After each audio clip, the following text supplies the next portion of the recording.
नमस्कार भक्तों, आपका स्वागत है हमारी भक्ति कथा में। आज हम सुनेंगे भोलेनाथ और उनके परम भक्त नंदी बैल की अद्भुत गाथा। तो चलिए, कथा शुरू करने से पहले एक बार गगनभेदी स्वर में बोलिए, हर हर महादेव। बहुत समय पहले की बात है।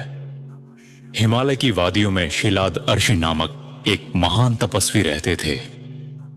उनका जीवन एक ही साधना में बीत रहा था, भोलेनाथ की आराधना। लेकिन उनके हृदय में एक इच्छा थी, काश मुझे ऐसा पुत्र मिले जो अमर हो, धर्मात्मा हो और सदैव शिव भक्ति में लीन रहे। इस संकल्प के साथ उन्होंने वर्षों तक कठोर तपस्या की। उनकी तपस्या से प्रसन्न होकर महादेव प्रकट हुए। भोलेनाथ ने वरदान देते हुए कहा, ऋषि, तुम्हें एक दिव्य पुत्र मिलेगा। वह सदैव मेरी भक्ति में लीन रहेगा और संसार के लिए उदाहरण बनेगा। कुछ समय बाद शिलादर्शी खेत में हल चला रहे थे। अचानक हल की नोक से धरती फट गई और वहां से एक तेजस्वी बालक निकला। ऋषि आश्चर्यचकित हुए, लेकिन उन्हें भोलेनाथ का वचन याद आया। उन्होंने उस बालक को गोद में उठाया और नाम रखा नंदी। नंदी बचपन से ही विशेष थे। उनके शरीर से एक दिव्य आभा निकलती थी। वह वेद शास्त्रों में कुशल हुए और तपस्या व भक्ति में दिन रात लीन रहते। कुछ वर्ष बाद देवगणदर्शी शिलाद के आश्रम आए। उन्होंने नंदी को देखकर कहा, ऋषिवर, यह बालक तो दिव्य है, परंतु इसकी आयु बहुत छोटी है।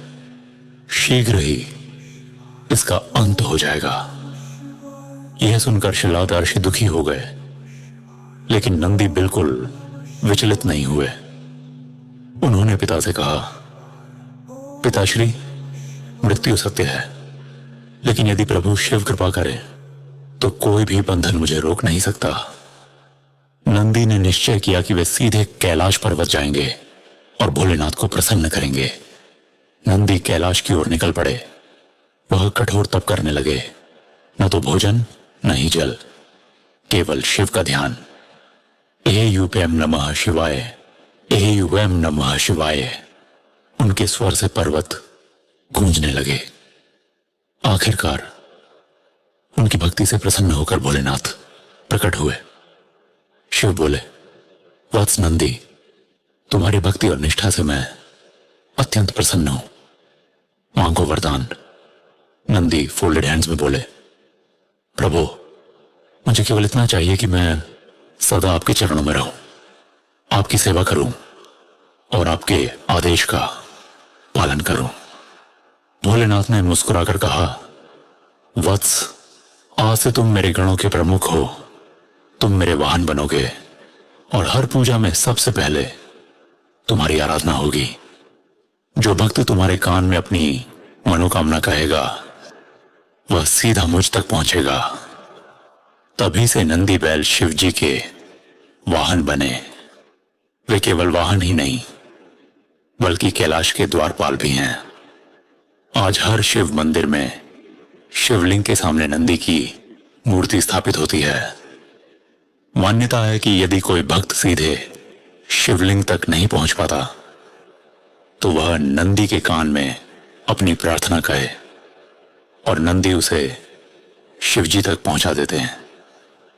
नंदी भक्ति, निष्ठा, धैर्य और सेवा का प्रतीक है। यह कथा हमें क्या सिखाती है? भक्ति सच्ची हो तो मृत्यु भी अमृत में बदल जाती है। नंदी हमें धैर्य और सेवा का महत्व बताते हैं। शिव की भक्ति का अर्थ है निस्वार्थ भाव से समर्पण। तो भक्तों, ये थी भोलेनाथ और नंदी बैल की अद्भुत कथा। यदि आपको यह कथा अच्छी लगी तो चैनल को सब्सक्राइब कीजिए, वीडियो को लाइक और शेयर कीजिए और अंत में एक बार फिर गगन भेदी स्वर में बोलिए, हर हर महादेव।